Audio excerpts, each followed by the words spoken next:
hotel. Yan. Restaurant pa. Restaurant, no? Ayan. Magpintuan tayo saglit mamaya. No? Tapos po yan. Ayan ba? Saglit lang. Tapos, may magbibigay ako sa inyo yung mga tips, no? Lahat, marami na may natutunan doon kanina, di ba? Number 1 doon yung pag may nangyari, no? 7,500 pag hindi natuluyan. Yan ang pinakamaganda. Pag natuloy, 1,000, ha? 1,500 US dollars, no? Magkano yun? Kulang-kulang milyon. No? Yung mga benefits. Kanina, meron din. Benefits din to. No? Kung makalan dito, may ano ka, may insurance pa dito. Mga benefits din, mga death benefits. No? Mas malaki yun. Yung insurance na ano to? FWD. Hindi PWD, ha? FWD. Mas malaki yun. Bakit? Pag may nangyari at tumatpat ka ng holiday, ang laki na makukuha mo. O, sir, anong gusto mo? Malaki, maliit? Malaki, maliit? O, malaki? O, sir, ano? Gusto nyo na malaki? 1,500 US dollars times 2. Yun. Bakit sa pamilya mo, sir? Pamilya mo na makatikim doon. Kung ikaw, wala na. Sir, first timer is abroad. First timer. Tapang ito. First timers. Okay, magkakilala na ako. Mga sir, mga magkataka kayo, daldal ako ng daldal dito. Hindi nyo ko kilala. Dapat, lahat na nakatayo sa harapan, kilalanin nyo. No? Alamin nyo, hindi ng pangalan, pati apelido. No? Tapos dapat kuhaan nyo rin ang number. Kasi pag may mga tanong kayo, makapagtanong ko yung personal. Hindi lang yung i-flash lang dito. Tapos yun o. Yan. Picturean nyo, di ba? Meron kayong pinicturean. Ang dami. Sigurado ba kayo na pag tinawagan nyo, may sasagot doon. Kadalasan ang sumagot, the number you dial is either unattended or out of coverage area. Please try your call later. No? Ang hirap, no? Tapos sinabi pa dito, no? Ang hirap. Parang nanguhula ka, no? Nasa labas ka ng masa. Ako magpakilala din. Sus na ko. May mga ballpen? Mabilisan na tayo. Alam ko lahat, gutom na. No? Gutom na kayo? Alam ko, marami ng gutom, di ba? Okay. Gutom na. Okay, mag-alala. Pupusugin ko kayo. Pag uwi nyo, hanggang pagdating nyo ng bahay, maramdaman pa rin. Kaya pag tinanong ka ng misis mo, sir, mahal, kamusta ka na? Bakit ka rin nakarap lungkot mo? Kasi manot ko kapag galis nyo, ngiti ka lang ng ngiti. No? Hindi nung, nagtataka si misis, hindi ka man lang sumasagot, sir. No? Tawa ka lang ng tawa ka. Yung pala, nalipasan ng gubo. Dito sa Pidos, na? No? Kaya nalipasan na pala, hindi pinakain eh. Bakit bawal? Sabi ng uwa, mahalin yung mga OFWs. Di ba? Mahalin. Lalo na kung maganda at gwapo. Bakit? Mahalin! Bakit? Dapat alagaan kayo. Kayo yung tinatawag na mga bayani. Hindi ba alam yun? Sus na ko, sir. Hindi mo pa alam? Ngayon mo pa na ngayon lang. Sir, pag sinasabing OFW, ikaw ay magiging bagong bayani. Yan mo, kabig mo si dito lapin. Kabig mo dito lapin. Ako rin, sir, siyempre kawig ko. Bong. Sabi, Bong Revilla, sabi ko naman, number 16 sa baluta. Okay! Pangalan ko, ballpen, ready. Okay, ito para ko pinag Mr. Sam, karabas sa tagapagsalita ng may pagpidos Manigos Saturday. Nandito naman kami ang balita ng Mr. Sam. Pag dito kami sa lapag ng mga services para sa inyong ibalita ng Mr. Sam. Ano naman ang mga services niyan? Ano naman ang mga services? Ang lagi yung sagot kanila, mamaya, inyo mo na naman ang buong detalye sa aking pagbabalik. Naisulat hindi. Halos nagaganito na lang. Hindi na naman kayo eh. Ang dami dito, araw-araw. Puno pa to. Araw-araw, lahat nakabunot na ng bullpen, hindi man lang maisulat kahit isang litra ang pangalan ko. Bakit? Mabilis daw ako magsalita. Ang tanong, ano ang gusto mo, ma'am? Mabilisan o matagalan? Ma'am, sumagot ka. Mabilis pa kung salita. Mabilis. Kaya hindi mo nagsulat. Kaya sumagot eh. Ito na sinong salita ko, ma'am, ano gusto mo? Mabilisan o matagalan?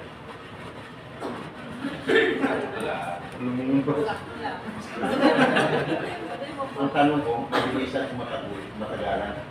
Ang sagot ko ng sakto lang. Bakit? Kita mo na ba? Sakto-sakto na. Okay, kasi pag mabilisan, mabilis matapos. Pag matagalan, matagalan, pero fail mo. Tama na.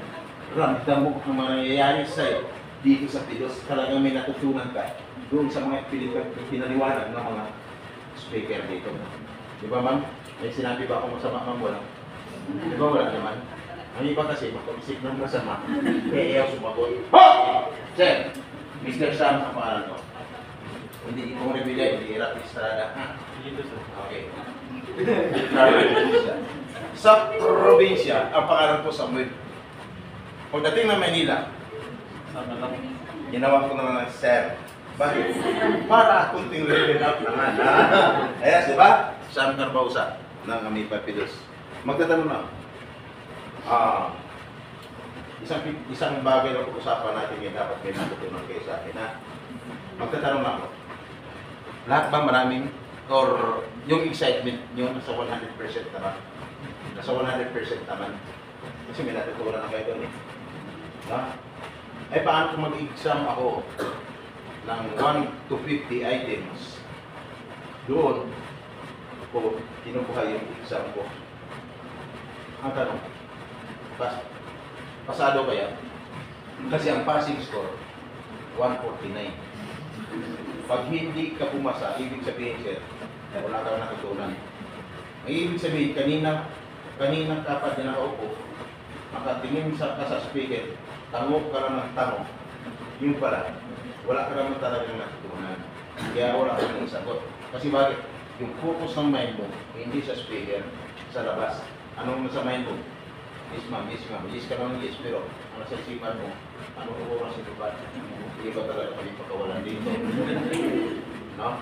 Sabi ko, ako naman din kanina. Kaya dito, nakukuha ko yung kung anong nilalaman sa isipan mo ngayon. Ma'am, gusto ka. Sabi niyo, ma'am, layo pa naman minubiyan ko. Kung saan ka umuwi? Diretso nila, mali kayo. Ako tanongin, ma'am, kung saan ako umuwi. Sa bahay. Kaya, hindi ko tuwaan na dito, pag ako nagsasalita, akala mo jokes lang. Pero, ay totoo. More on realities. Hindi nyo alam kanina sa ibang speaker malalaman nyo sa akin.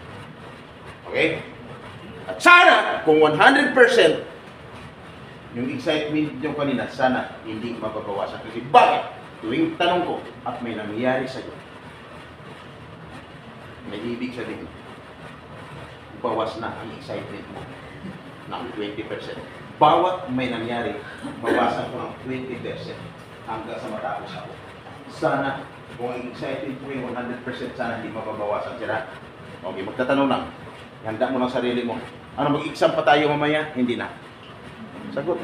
Huwag na. Kasi pag hindi ka pumasa, wala kang certificate. No? Walang certificate. Okay. Kawawa naman, no? Maawain kasi ako. Talagang mapagmahal ako sa mga OFWs. No? Kaya ayaw ko ng pahirapan. Naawa ko eh. Bakit? Kayo alis. Wala na bang trabaho sa Pilipinas? Wala na.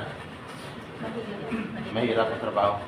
Mahirap. Nandito lang tayo sa Pilipinas. Kapwa pa Pilipino natin ang may, yung papasukan mo ng trabaho, sila pa may-ari ng company. Mahirap pa rin, ma'am. Anong mahirap doon?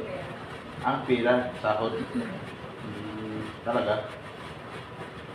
Hirap talaga. Kaya maraming nag-abroad na lang, no? Okay. So ngayon, ikaw sir, ang trabaho mo dati? Technician na.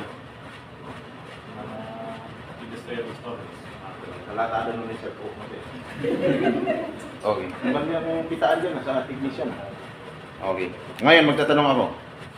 Sino Ang mga X abroad. Taas yung mga kamay. X abroad. 5 na lang ang X abroad. Sino? Ang mga first timers. Taas yung mga kamay. 6. Ang first timers. Sabi ni Iman, nagbilang kaya siya? Parang ang bilis ah. Hindi ako nagbibilang. Kaya lang pag tinimes mo, i-multiply mo yung 5 sa 6, ang result is 30. Ang tao ay 30. Bilangin mo sir, kung tama ako. Mas marami yung 6, tama? First timers, hindi ba kayo magtatanong sa sarili niyo, bakit kayo? Kukunti na lang mga X abroad. Hindi pa kayo magtataka ang mga first timers. Sir, hindi ko ba magtaka? Bakit kaya? Halos wala nung mga X abroad dito. Kahit araw-araw ako pumunta dito sir, punuin man to. Magtatanong ako araw-araw. Halos wala nang tumataas yung mga X abroad. Bakit na gano'n sir? Migrate sa Migrate. Malamang.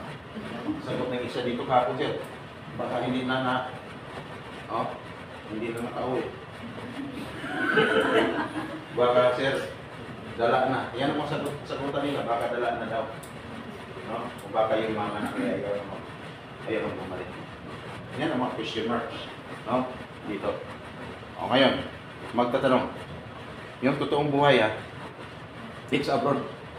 Itumbi na kayo, isigaw nyo, parinig nyo sa mga first timers. X abroad. Yung totoong buhay, hindi lang sa'yo. Yung nangyayari sa'yo, di ba ang OFW masarap sa masa? X abroad. Masarap ang buhay, OFW hindi. First timers. Narinig nyo? Hindi akong sumagot.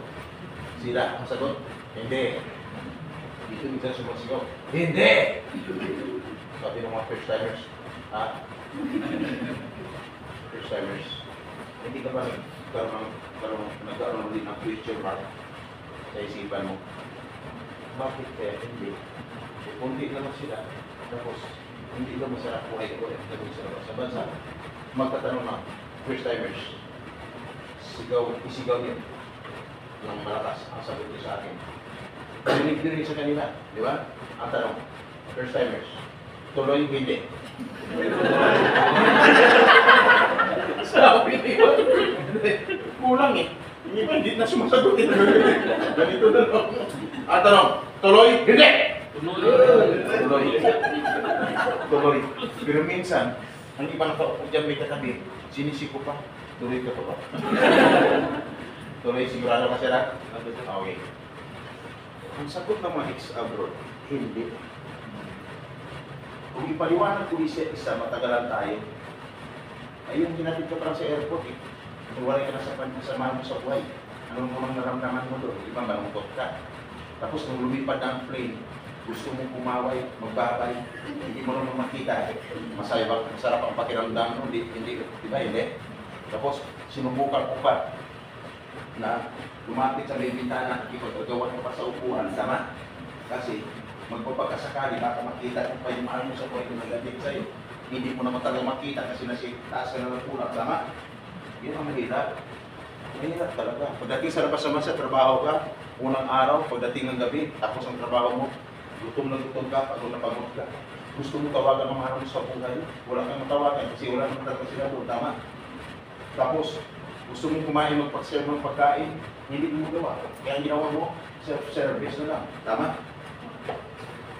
Self-service. Nung kumain ka, may naisipan ka isang bagay na gusto mong tawagan na lang sila. No? Unang araw eh. No? Miss na miss mo na agad eh. Di ba? Eh nagkakataon, malakas naman ang signal. Nung tinawagan mo, i-video call mo pa. Tama? Nung makita mo sa video call, yung mahal mo sa buhay, hindi lang sila nakita mo. Ikaw nakita din nila. Tama? Ngayon, ang problema, nagkaroon ng brownout. Nung mag-brownout, nawala ng signal. Nawala sila. Nawala ka rin.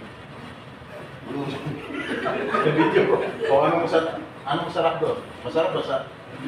hindi. Hindi ang lungkot. Tama? Yun ang ibig kong sabihin. Hindi lang sobrang hirap, sobrang sakit.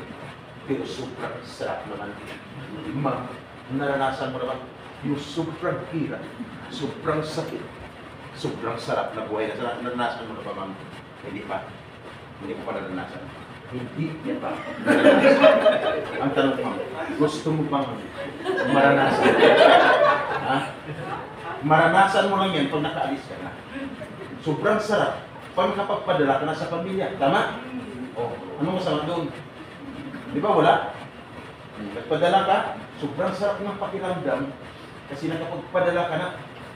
Pero nung matanggap ng mahal mo sa buhay, sino ang may mas pinakamasarap na naramdaman? Ikaw o ang mahal mo sa buhay? Di ba? Siyempre, mahal mo sa buhay. Bakit? Ikaw naman nagpakihirap doon. No? Bugbog sa nalong katawan mo. Tapos, lahat ng kita mo, papadala mo pa sa Pilipinas.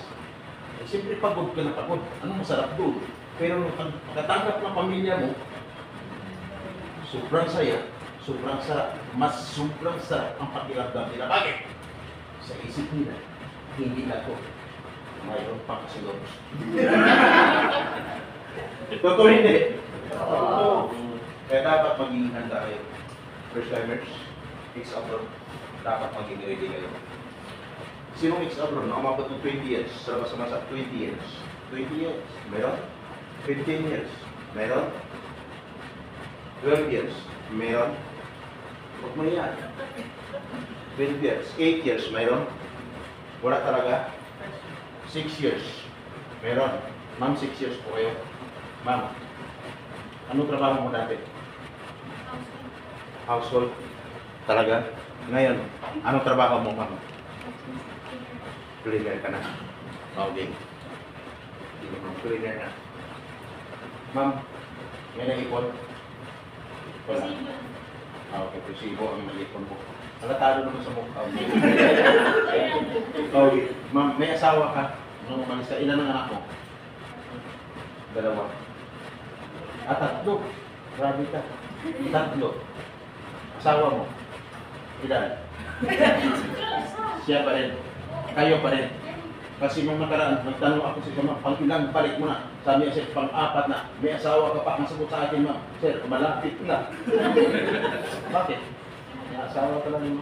Dapat, yung lalaki ang masisipag, hindi yung babae. Ang tanong, sino masisipag? Babae o lalaki? Sagot. Hindi mo gano'n, hindi mo na-format. Hoy! Ma'am, nung magpidos ka doon, saan ka nagpidos? Nakalimutan mo na. 2019. Naku, 2019 na pala eh. Ma'am, nung magpidos ka, nakita mo ba ako sa pinagpidosan mo noon?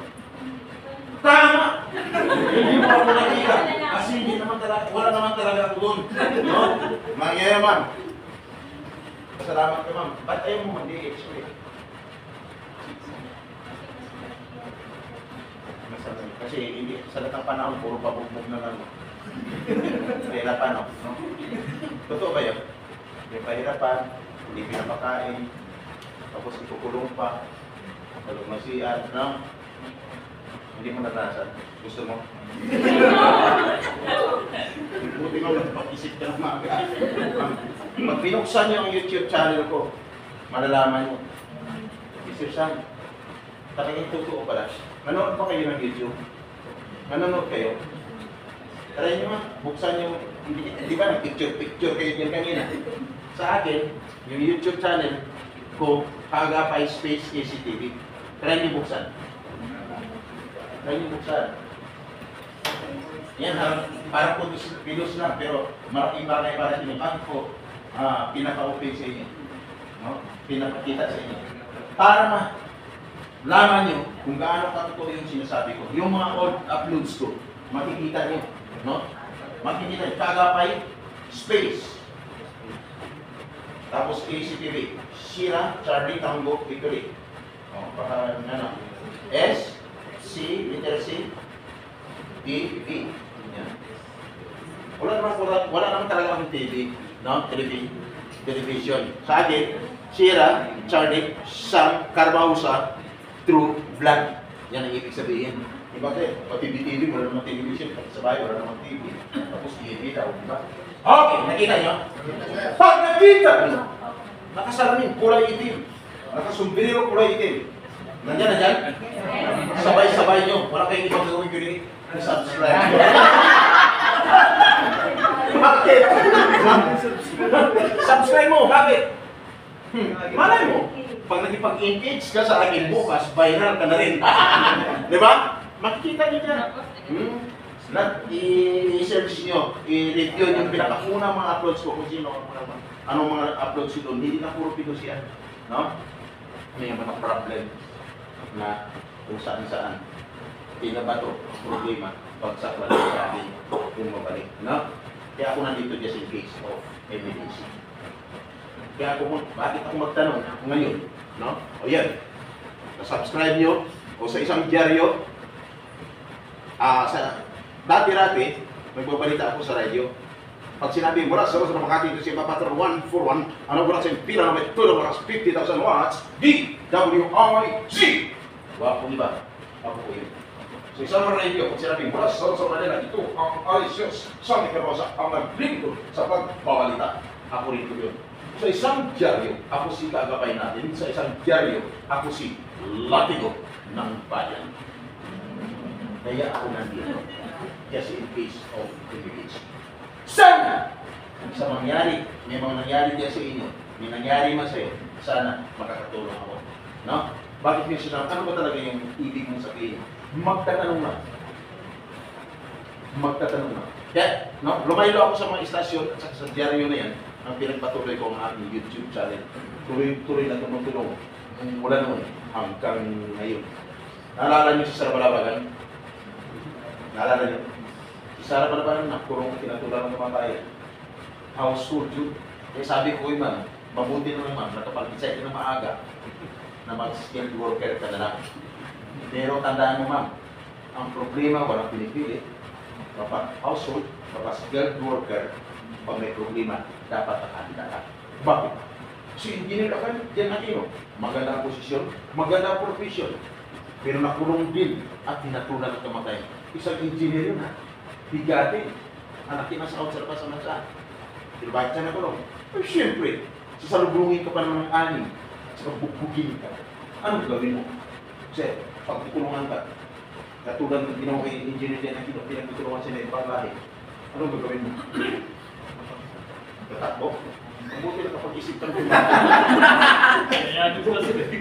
kasi pag lalaban ka, either sila, ha? Sila ang matalo mo o ikaw matalo nila, tama? Tama ginawa. Tama yung sagot mo siya. Huwag mong gayahin si engineer niya Aquino. Natalo niya, napatay niya pa ang leader ng 6 na grupo. Pero, ng isang grupo, 6 sila. Napatay niya, nakulong naman siya, pinatulan ng kamatayan. Wala din, di ba? So walang ibang tumulong ko. Kami dati, no? Sa kabila. Kasama kong boss ko, si former Ambassador Siniris. No? Narinig niyo ba si Ambassador Siniris? Hindi? Okay. Kaya anytime, ano man ang mangyari, no? May number ako nagbibigay sa inyo. No? Number, ibigay sa 0948-1997. No? Gusto niyo madala number ko? Okay. May mga pagbabago pagdating sa labas ng bansa, dapat i-inform niyo yung agency. Tama? Dito sa Pilipinas, nakapag-sign kasi dapat yung sa OFW, pag-alis ng pag-pilos pa lang, kapag-sign ng kontrata. Kaya lang siguro, hindi pa hindi ka tayo kapag-sign. Ibig sabihin, may problema. Pag magbukas ako, bawat nangyari sa iyo, no? Hindi ka lang parang kapag-sign ng kontrata, eh kung ang 100% po kanina na excited, makabawasan ng 20%. Okay ba dyan?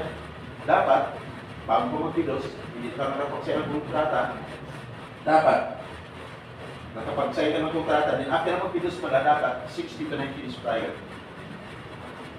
Ang mula nag-apply ng visa, 60 to 90 days prior dapat kay Pilipino.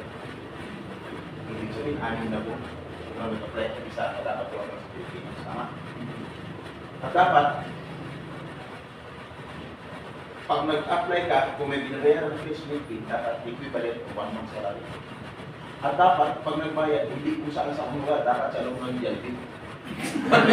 Dapat sa loob ng agency, hindi sa loob ng Jollibee. Sabi niya, ay paano mo siya sa amin sa Gcash? Problema yan. Kaya dapat, walang nangyari dyan sa inyo. At dapat, pag nagbayad, ay mayroong kakulang resibo. Kung nangyari sa inyo ngayon, pag nagbawas ako ng 20%, lahat na may nangyari sa inyo, baka ubos ng excitement. So, hindi na ako nagbawas, importante alam nyo. Kasi bakit? Pag nangyari sa iyo yung mga nabanggit ko, ibig sabihin, you are a victim of tinatawag na illegal recruitment. That is a violation of Republic Act 8042 of Anti-Illegal Recruitment or 10022 as amended of Anti-Human Trafficking Violation. Hindi dapat magiging mayor. No? Kaya ayaw ko na maulit yung nangyari sa iba. Sila mga seafarers, mga nurses, nadali ng 150,000 bawat isa. Year 2006, inaksyon ng tuyo, may balik ang pila. Ngayon, may naulit. Ang bumiktima ng Kernel. Pero si Kernel, mabuti na nakipagtulungan. No? Niyabangan ko sana. Pero nung malaman ako ay kolumnista na isang diaryo, sobrang balik. Mr. Sana, involved free. Ibalik namin ang pila nila. May balik. Ingat po kayo. Last month, 168,000 bawat isa. Sinundan na 10,000 bawat isa. Sinundan na 35,000 bawat isa. At last week, 250,000 plus. Dinala. Alam ko saan kinuha yung bayad? Sa boarding house, sa Las Piñas. Ngayon, makakuha ng mga kapangundan. Ano ba sa nabit na 10 eh? Alabing dalawa. Nakakuha ng 250,000 bawat isa. Nagtagulo. Ang hila. Walang agency. Hindi pa gumagamit para agency, pero hindi naman pala politics agency. Kaya kung nangyari sa inyo sa labas, hindi alam ng agency, hindi nakakamit ng agency, hindi nakakamit ng agency, hindi apply yan nyo, i-inform ng agency. Malinaw, para hindi sila madamay. Ngayon, Mr. Sam,